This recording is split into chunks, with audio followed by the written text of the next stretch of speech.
Dans sa boutique de droit, une permanence d'accueil située à Pikine, en banlieue de Dakar, l'AJS, l'association des juristes sénégalaises, reçoit des femmes dans le besoin. Alors très souvent, des victimes de violences sexuelles, en particulier de victimes de viol, viennent nous voir pour être assistées.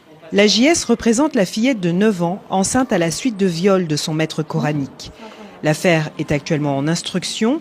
L'enfant, elle, doit accoucher en février par césarienne, non sans risque, selon l'association.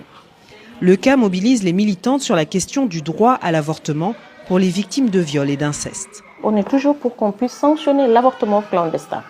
Maintenant, qu'on puisse mettre des mécanismes pour que les victimes de viol et d'inceste puissent accéder à l'avortement, parce que ça, c'est un droit fondamental. Une petite fille de 9 ans à qui on impose une grossesse, ça, c'est assez traumatisant. Le Sénégal a ratifié il y a 20 ans le protocole de Maputo qui reconnaît comme droit fondamental aux femmes l'accès à l'avortement médicalisé en cas de viol et d'inceste. Les associations appellent Dakar à respecter cet engagement international.